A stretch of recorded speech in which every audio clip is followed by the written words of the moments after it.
God has many attributes, but one attribute stands out and is repeated over and over again in the scriptures, and that is the merciful nature of God. In this series on mercy, I will share with you my reflections on God's loving mercy from the perspective of the Jewish culture to the impact of the Babylonian exile on Israel, down to the Gospel of St. Luke, the evangelist to the Gentiles. Welcome to the podcast series on God's mercy.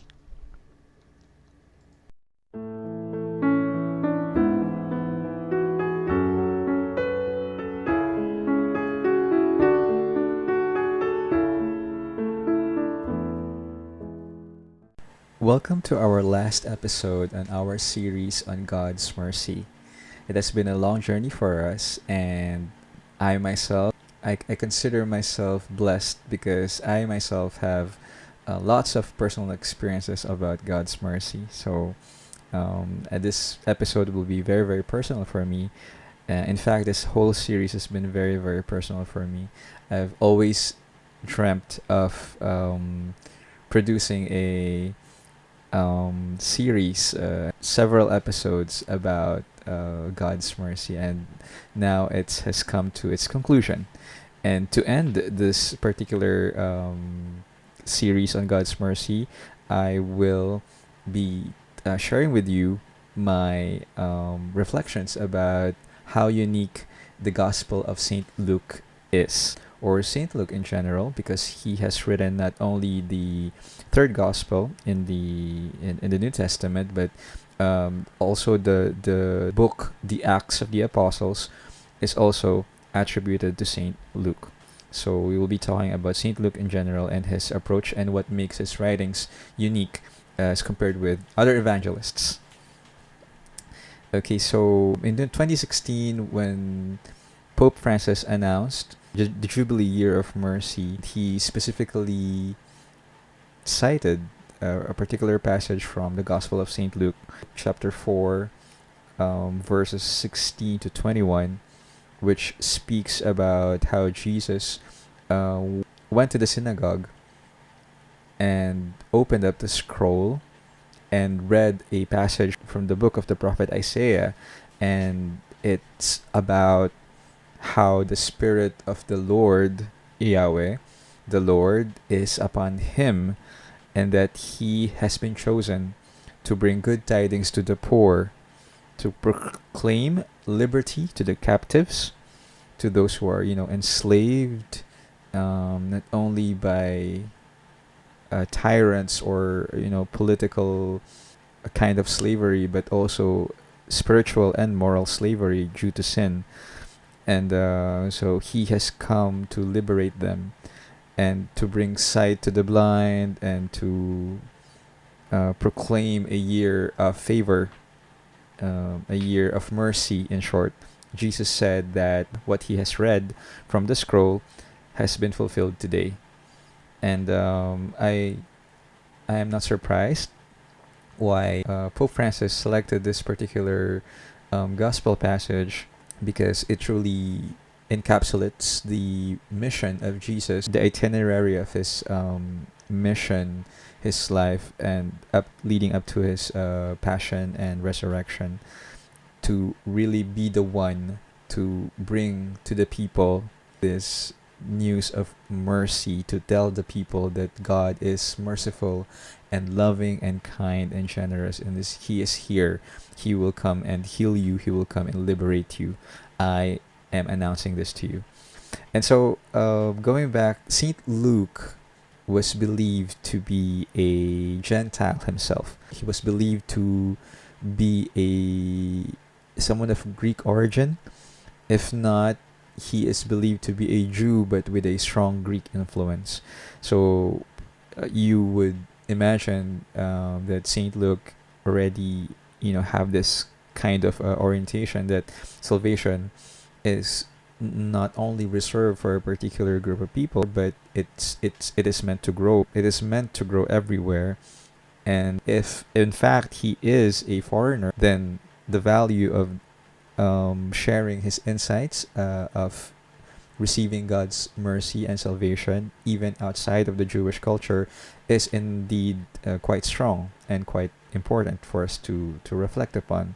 And also, in the Gospel according to Saint Luke, there are many narratives that are unique in the Gospel of Saint Luke that is not present in the other Gospels. But particularly, I will highlight those passages that are intended to highlight God's mercy more and emphasize strongly on that. And one of the first things that I would like to note is that the passage about the love of enemies, that particular discourse of Jesus, is found in the Gospel of Saint Luke. So you remember that passage, love your enemies, do good, do them good, you'll become the children of the Most High. It is not only announced to us that God is merciful, but we are also called to become merciful to other people. Love your enemies, that's showing mercy to other people, becoming merciful towards them, letting God's mercy flow through you onto your neighbors. And also, another thing that I would like to share with you is that the Good Samaritan and the parable of the prodigal son can only be found in St. Luke's Gospel. So there's that, and then of course you will find several times in the Gospel of Saint Luke how Jesus interacts with the least in the eyes of the society. So there you would see Jesus eating and drinking with sinners. He visiting Zacchaeus, this tax collector, famous for his corrupt life, but Jesus chose to dine with him, to visit him in his house. So that's really something. Also, the calling of Levi, the vocation of Saint Matthew, is also found in the Gospel of Saint Luke.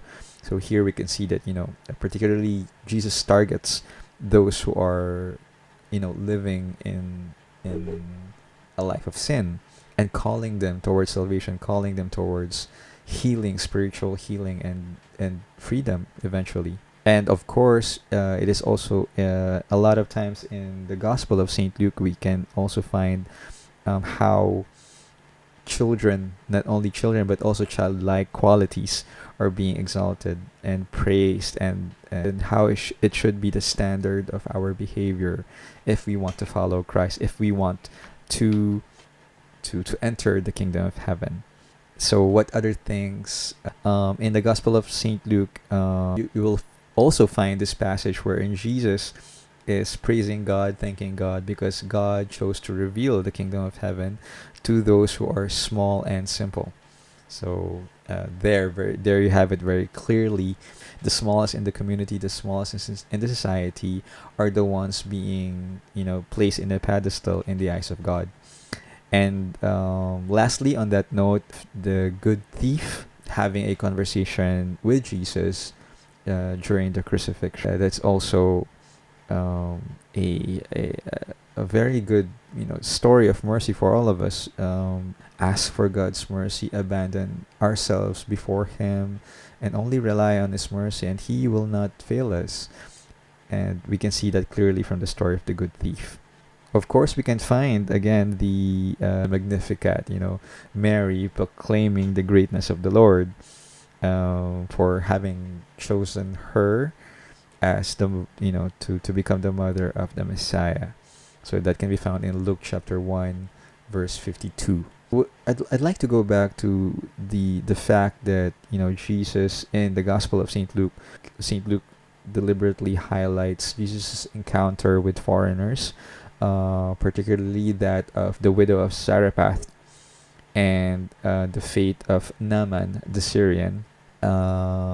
He emphasized and once again opened up, and proclaimed the universality of salvation. And of course, the Pharisees were not very happy about that, because obviously Jesus was telling them that it's being opened up to other people, and other people from other cultures, and those who are for different who are pagans, who are of different beliefs, are converting rather easily a lot quicker than those who have, served God very closely in the temple and very familiar with the law and everything like that.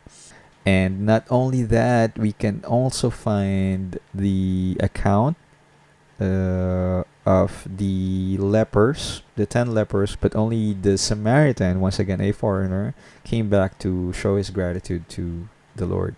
And so, one important thing, again, that I would like to share with you in the Gospel of St. Luke is his emphasis on the women that Jesus was able to encounter during his mission. And there are several accounts that also highlights the virtues of women. It's quite surprising and admirable to see that in the Gospel of St. Luke, there is a special place for women. So there's the account of the prophecy of Anne when she saw the baby Jesus being presented in the temple. So the mention of the prophetess Anne is one example of St. Luke's highlighting of women. And of course, we have this very, very touching account of a sinful woman who was forgiven and who was washing Jesus's feet with her tears. And there's also this particular passage wherein Jesus encountered a widow crying over the death of her only son. And so Jesus was moved with compassion, and in seeing that woman weeping, he resurrected her son for her. So again, that's a female character who was included to, so that Jesus can manifest his mercy and compassion. And of course, there's also this particular account wherein the female followers of Jesus are highlighted in the Gospel of St. Luke. And of course, there's the parable of the persistent widow.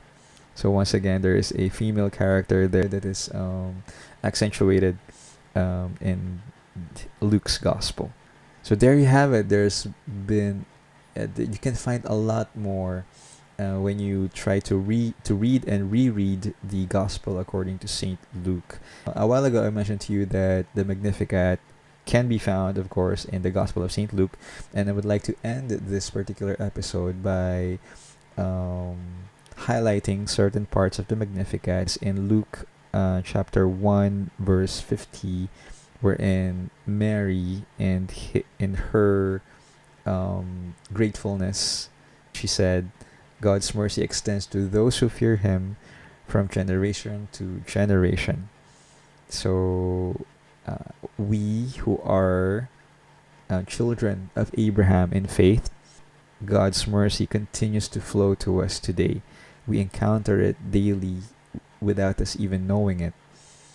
And I would like to go on with the Magnificat. Mary also said that God has helped his servant Israel, remembering to be merciful, or to be mindful of his mercy to Abraham and his descendants forever, just as he promised to our ancestors. So here, Saint Luke shows to us that Jesus is the accomplishment of God's plan from the very beginning. Here we hear the name of Abraham and his descendants, and how God's mercy flows from generation to generation. And it flows to us today. And it is Jesus, the face of God's mercy, who is actually, being sent to us daily through our neighbors, through the sacraments, particularly in the sacrament of the Eucharist, and through our daily silent prayers to the Lord. So let us not forget that this message of mercy is being brought to us by Jesus. So let us get to know God more. Let us get to know Jesus more by reading the Bible, and let us pray that God grants us the grace to desire him, to desire to know him, and to desire to love him. Thank you for joining me in this journey of reflecting and pondering and ruminating the mercy of God. May His grace and merciful love be upon you and your loved ones and your family now and always.